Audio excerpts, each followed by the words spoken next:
Fifth standard maths, second term evaluation 2024-25, answer key. First activity. In the figure, large square is divided into 8 equal parts.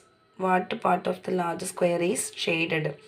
അപ്പോൾ സ്ക്വയറിന് 8 പാർട്ടാക്കിയിട്ടുണ്ട്. അതിൻ്റെ ഒരു ഭാഗമാണ് shade ചെയ്തിട്ടുള്ളത്. അപ്പോൾ അതിൻ്റെ answer 1/8. Draw a square of side 4 cm and divide it into 16 equal parts. നമ്മൾ എന്ത് ചെയ്യുക, ഒരു സ്ക്വയർ വരയുക, അതിനെ 16 പാർട്സ് ആക്കിയിട്ട് draw A square of side 4 centimetre ഉള്ളത് മാത്രമേ വരയാൻ പാടുള്ളൂ. അതിനെന്ത് ചെയ്യുക, 16 ഈക്വൽ പാർട്സ് ആക്കാം. 16 ഈക്വൽ പാർട്സ് ആക്കിയിട്ട് മാറ്റുക. ഇനി അടുത്തത് shade 1/2 of the square you have drone. 1/2 എന്ന് പറയുമ്പോൾ അതിൻ്റെ പകുതി ഭാഗം, അതായത് 16 ആക്കിയിട്ടുണ്ട്. 8 പാർട്ട് എന്ത് ചെയ്യുക, ഷെയ്ഡ് ചെയ്യുക. അപ്പോൾ നിങ്ങൾ ഓർമ്മിക്കാൻ മതി, ഇത് 8 പാർട്ടാണെങ്കിൽ ഇവിടെ നിന്ന് ഇങ്ങോട്ടേക്ക് വരഞ്ഞു കഴിഞ്ഞാൽ, ഇവിടെ നിങ്ങൾ ഇതിപ്പോൾ 2 ഭാഗമാണ്, ഇത് ഇങ്ങോട്ടേക്ക് വരഞ്ഞു കഴിഞ്ഞാൽ എന്താ 4 ഭാഗം.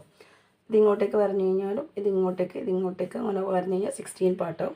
അതിൻ്റെ ഹാഫ് പാർട്ട് ഷെയ്ഡ് ചെയ്യാം. Which of the following is not equal to 3/4? 3/4 അല്ലാത്തതാണ് ചോദിക്കുന്നത്. അപ്പോൾ 12/16 എന്നുള്ളതിനെ നമുക്ക് 4 × 3 4 × 4 എന്ന് എഴുതാം. ഈ മുകളിലത്തെ രണ്ടും സെയിം നമ്പർ ആയതും കട്ടാക്കിയാൽ 3/4 കിട്ടും. 6/8 എന്നുള്ളത് 6ൻ്റെ ഹാഫ് 3 ആണ്, 8ൻ്റെ ഹാഫ് 4 ആണ്. അപ്പോൾ 3/4 എന്ന് കിട്ടും. 8/12 എന്നുള്ളത് 8 എന്ന് പറയുമ്പോൾ 4 × 2 ആണ്. 12 എന്ന് പറയുമ്പോൾ 4 × 3 ആണ്. 4ഉം 4ഉം കട്ട് ചെയ്താൽ 2/3 ആണ് വരിക. 15/20 എന്ന് പറയുമ്പോൾ 15 എന്ന് പറയുമ്പോൾ 5 × 3 ആണ്.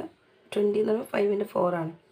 അപ്പോൾ 5 കട്ട് ചെയ്താൽ 3/4 ആണ് വരിക. അപ്പോൾ ഇവിടെ 2/3 വരുന്നത് ഇത് മാത്രമേ ഉള്ളൂ. ബാക്കിയൊക്കെ ആൻസർ 3/4 ആണ് വരുന്നത്. അപ്പോൾ അതല്ലാത്തത് സി ആണ്. Complete the table. Measurements 7 cm, 8 mm, 7, 8/10 cm, 7.8. ഈ ഒരു ക്വസ്റ്റ്യൻ നമ്മുടെ ടെക്സ്റ്റ് ബുക്കിലുള്ള അതേ ക്വസ്റ്റ്യൻ തന്നെയാണ്. അപ്പോൾ എല്ലാവരും കംപ്ലീറ്റ് ചെയ്തിട്ടുണ്ടാവുമെന്ന് പ്രതീക്ഷിക്കുന്നു. Radha travelled by train from Thiruvananthapuram at 7:45 and reached Kottayam on the same day at 11:45. Radha ട്രെയിനിൽ പുറപ്പെടുന്നത് തിരുവനന്തപുരത്ത് നിന്നാണ്. 7:45 റെയിൽവേ ടൈം എന്ന് പറയുമ്പോൾ രാവിലെ 7:45 reached Kottayam on the same day. ആ സെയിം ഡേ തന്നെ എത്തിയിട്ടുണ്ട് 11:15. അതായത് നമ്മുടെ ഉച്ച ടൈം വരുന്ന 12 o'clock മുന്നേ ഉള്ള 11:15 ആണ്. On the same day she travelled from Kottayam at, കോട്ടയത്ത് പോകുന്നുണ്ട്. ഇത് 15:10 ആണ്. 15:10 എന്ന് പറയുമ്പോൾ റെയിൽവേ ടൈം 12 o'clock നമ്മൾ ആഡ് ചെയ്യാം. 12ഉം കൂടെ അതിൻ്റെ കൂടെ ആഡ് ചെയ്യാം. ഇതിൻ്റെ കൂടെ നമ്മുടെ 3:10 ആണ് അത് വരിക. നമുക്കതിൻ്റെ കറക്റ്റ് ടൈം നമ്മുടെ PM ടൈം കിട്ടാൻ വേണ്ടിയിട്ട് 12 സബ്ട്രാക്ട് ചെയ്താൽ മതി. 15 - 12 3 വരും. 3:10 ഉച്ചക്ക് 3:10 PM. And reached Thiruvananthapuram at 18:55. അപ്പോൾ ആദ്യം കോട്ടയത്തേക്ക് പോയി, പിന്നെ കോട്ടയത്ത് നിന്ന് തിരിച്ച് തിരുവനന്തപുരത്തേക്കും വന്നു. തിരുവനന്തപുരം അറ്റ് 18:55 എന്ന് പറയുമ്പോൾ 18 എന്ന് പറയുമ്പോൾ 6:55 PM ആണ് വരിക. How much did Radha take to reach Kottayam from Thiruvananthapuram? തിരുവനന്തപുരത്ത് നിന്ന് കോട്ടയത്ത് എത്താൻ വേണ്ടിയിട്ട് എത്ര ടൈമാണ് എടുത്തതെന്നാണ്. 7:45 മുതൽ 11:15 വരെ. 7:45, 8:45, 9:45, 10:45. 10:45 വരെ 3 മണിക്കൂറായി. പിന്നെ 11:15 വരെ ഒരു അരമണിക്കൂർ വരെ. 11:15 വേണ്ടെങ്കിൽ 10:45 കാലായാൽ 11 വീണ്ടും കാലായാലാണ് എന്ത് കിട്ടുക, 11:15 കിട്ടുക. അപ്പോൾ അത് 3 hours 30 മിനിറ്റാണ് വരിക. അപ്പോൾ 3.5 hours 210 മിനിറ്റാണ് ടോട്ടൽ വരിക. What is a time taken to travel from Kottayam to Thiruvananthapuram? കോട്ടയത്ത് നിന്ന് തിരുവനന്തപുരം എത്താൻ വേണ്ടിയിട്ട് 15:10 ആണ് പുറപ്പെട്ടത്. എത്തുന്നത് 18:55 ആണ്. അതായത് 3:10 പുറപ്പെട്ടിട്ട് 6:55 എത്തി. 3:10, 4:10, 5:10, 6:10. 6:10 ആകുമ്പോഴത്തേക്ക് എന്തായത് 3 hours ആയി. 6:10 കഴിഞ്ഞിട്ട് പിന്നെ 6:10 മുതൽ 55 വരെ 45 മിനിറ്റ് വരും. അതായത് 3.25 മണിക്കൂറാണ് വരിക. Next, how much did she take for to and fro journey by train? അത് രണ്ടും കൂടെ ആഡ് ചെയ്തത് മൊത്തത്തിൽ അവൾ എടുത്ത ടൈമാണ് ചോദിക്കുന്നത്. അപ്പോൾ 3.5 മണിക്കൂർ അങ്ങോട്ടേക്കും 3.25 മണിക്കൂർ ഇങ്ങോട്ടേക്കും ആകുമ്പോൾ ടോട്ടൽ 7.25 മണിക്കൂറാണ് വരിക. How much time does it take for the second hand of a clock to rotate once starting from 1 and reaching 1 again? ഒന്നിൻ്റെ അടുക്ക് തുടങ്ങിയിട്ട് ഒന്നിൻ്റെ അടുക്ക് എത്താൻ വേണ്ടിയിട്ട് നമ്മുടെ സെക്കൻഡ് ഹാൻഡ് എത്ര ടൈമാണ് എടുക്കുക? നമ്മൾ സാധാരണ രീതിയിൽ 12 to 12 ആണ് കാൽക്കുലേറ്റ് ചെയ്യുക. പക്ഷേ ഇവിടെ ക്വസ്റ്റ്യനിൽ തന്നിരിക്കുന്നത് 1 to 1 ആണ്. 1 to 1 ആയാലും ഒരേ ഒരു നമ്പറിൽ നിന്ന് തുടങ്ങി അതേ നമ്പറിലെത്താൻ വേണ്ടിയിട്ട് 60 സെക്കൻഡാണ് ഉണ്ടാവുക. സെക്കൻഡ് ഹാൻഡ് ആയതുകൊണ്ട് 60 second. Which of the following time is equal to 18:55. 18:55 എന്ന് പറയുമ്പോൾ 6:55 PM ആണ് വരിക. PM വൈകുന്നേരത്തത്. അത് 12 o'clock കഴിഞ്ഞാൽ നമ്മുടെ ഉച്ചക്കുള്ള 12 o'clock കഴിഞ്ഞ് പിന്നെ 1 മണി വരെ അത് 13 മണി എന്ന് പറയാം. 13 കുത്തിട്ട് നമ്മുടെ 00 എന്നാണ് എഴുതുക. 14, 15 അങ്ങനെയാണ് പോവുക. 12 മണി വരെയാണ് നമ്മുടെ AM ടൈം പറയാം. അതിന് ശേഷം വരുന്നതൊക്കെ PM ടൈമാണ്. 13, 14 അങ്ങനെ പോയിട്ട് 24 അങ്ങോട്ടേക്ക് വരുന്നവരെ. അപ്പോൾ 18:55 എന്ന് പറയുമ്പോൾ അത് 6:55 PM ആണ്, വൈകുന്നേരത്തെ ടൈമാണ്. If 3 kilograms of sugar is filled equally in 4 packets, how many kilograms will one packet contain? ഒരു പാക്കറ്റിൽ 3/4 കിലോ, 3/4 ആണ്. 3/4. If 17 toffees are distributed equally among 3 persons, how many will each get? How many will be left? അപ്പോൾ നമ്മൾ എന്ത് ചെയ്താൽ 17 chocolate 3 ആൾക്ക് കൊടുക്കുന്നു. 5 times ആണ് നമ്മൾ ഡിവൈഡ് ചെയ്യുമ്പോൾ കിട്ടുക. 5 times 15, 2 ബാലൻസ് വരും. അപ്പോൾ ഓരോ ആൾക്കാർക്കും 5 ചോക്ലേറ്റ് കിട്ടിയിട്ടുണ്ടാവും, 5 ടോഫീസ് കിട്ടിയിട്ടുണ്ടാവും. ബാക്കിയുള്ളത് 2. 7 kilograms of sugar is filled in 4 identical packet. How many kilograms of sugar is in 1 packet?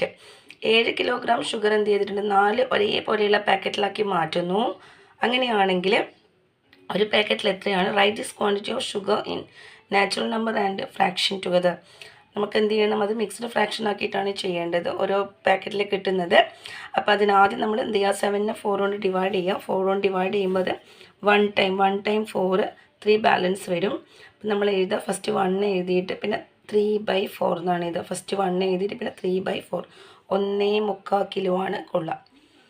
Which is equal to 1/4. 1/4 എന്ന് പറയുമ്പോൾ നമ്മൾ ഈ സൈഡിൽ 1 into 4 ഇത് 2 ഇൻറ്റു ചെയ്യാം, മേലത്തെ നമ്പർ ആഡ് ചെയ്യാം. 1 into 4 4, 4 + 1 5/4 ആണ് വരിക.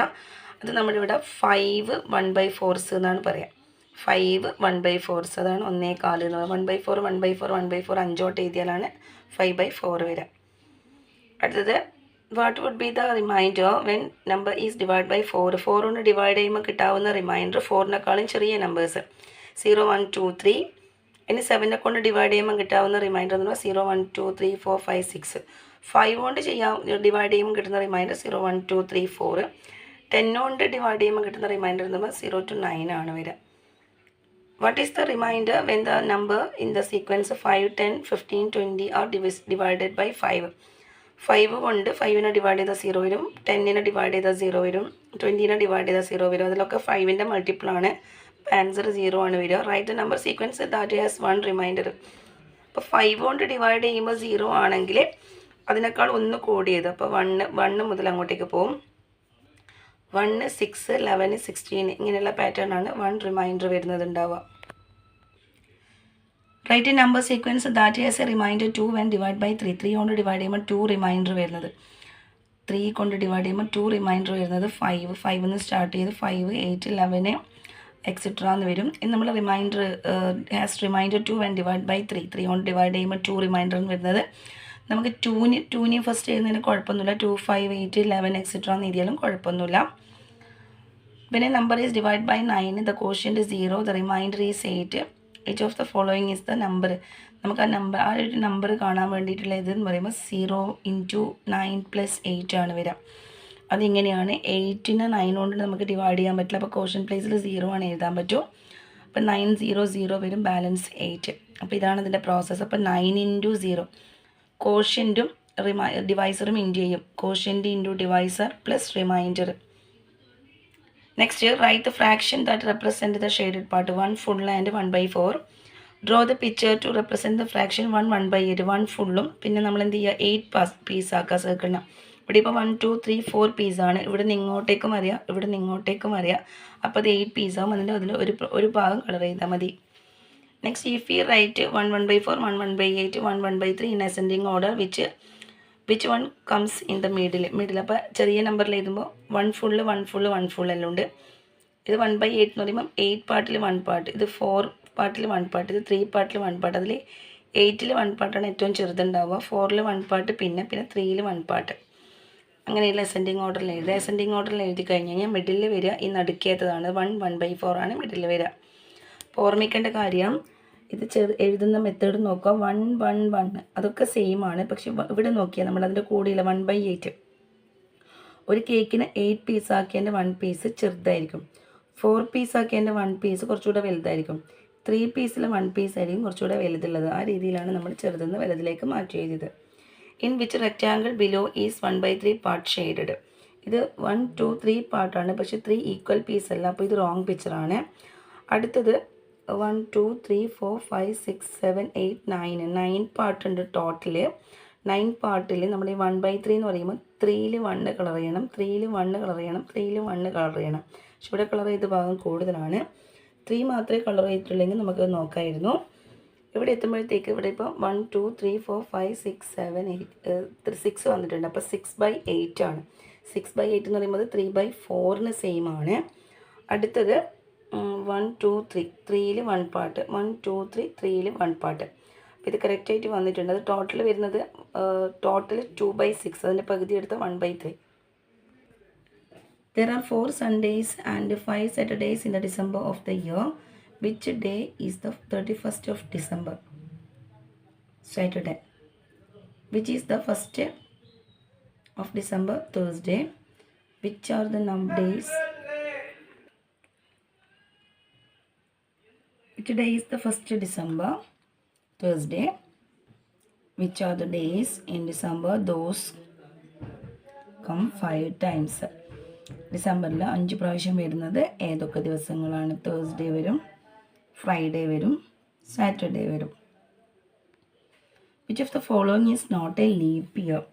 ലീപ്പ് ഇയർ അല്ലാത്തതാണ് ചോദിക്കുന്നത്. അവിടെ 2000 മുതൽ ഇങ്ങോട്ടേക്ക് ലീപ്പ് ഇയർ ആണ്. 2004, 2008, 2012, 2016, 2020, 2024. നമ്മുടെ ഈ വർഷം ലീപ്പ് ഇയർ ആണ്. അപ്പോൾ ലീപ്പ് ഇയറിൻ്റെ ബാക്കോട്ടേക്ക് നിങ്ങൾ 4 4 മൈനസ് ചെയ്ത് നോക്കിയാൽ മതി. ഇപ്പോൾ 2024 ലീപ്പ് ഇയർ ആകുമ്പോൾ 20 ലീപ്പ് ഇയർ ആണ്. പിന്നെ 16, പിന്നെ അങ്ങോട്ടേക്ക് ബാക്കോട്ട് 16. അപ്പോൾ 18 ഇല്ല. നോട്ട് എ ലീപ്പ് ഇയർ എന്ന് പറയുമ്പോൾ 18 ഇല്ല അല്ലേ. 24 20 16 12 8 4 2018 ആണ് നോട്ട് എ ലീപ്പ് ഇയർ ആയിട്ടുള്ളത്. അപ്പോൾ ഇതുപോലുള്ള ക്വസ്റ്റ്യൻസ് കാണുമ്പോൾ നിങ്ങൾ 4 സൺഡേയ്സും 5 സാറ്റർഡേയ്സും ഒക്കെ ഉണ്ടാകുമ്പോൾ ഒരു കാര്യം, ഇവിടെ 4 സൺഡേയ്സേ ഉള്ളൂ, 4 സൺഡേയ്സേ ഉള്ളൂ, 5 സാറ്റർഡേയ്സ് ഉണ്ടെന്ന് തന്നെ സ്റ്റാർട്ട് ചെയ്യും മനസ്സിലാവണം. എന്തായിരിക്കണം നമ്മുടെ 31st ഡിസംബർ, നമ്മുടെ 1st ഡിസംബർ എന്ന് പറയുന്നത് ഓർമ്മിക്കുക. നമ്മൾ ഇങ്ങനെ അതിൽ എന്തുണ്ടാവില്ല, സൺഡേ ഉണ്ടാവില്ല. സൺഡേ 4 ഉണ്ടാവും. അപ്പോൾ സൺഡേ 4 ഉണ്ടാവുന്നുണ്ടെങ്കിൽ ഒന്നിക്കൽ സാറ്റർഡേ തുടങ്ങുന്നതായിരിക്കണം, അല്ലെങ്കിൽ പിന്നെ എന്തായിരിക്കണം എൻഡ് ചെയ്യുന്നത് വെനസ്ഡേയിൽ ഇതിലായിരിക്കണം. അപ്പോൾ വെനസ്ഡേയിൽ സ്റ്റാർട്ട് ചെയ്യുന്നത് ഇങ്ങോട്ടേക്ക് വരുന്നത്. അപ്പോൾ അങ്ങനെ നോക്കുന്ന സമയത്താണ് നിങ്ങൾക്ക് എന്ത് കിട്ടുക, നമ്മുടെ 1st ഡിസംബർ ഏതാണ് അങ്ങനെയൊക്കെ ഉള്ളത് കിട്ടുക.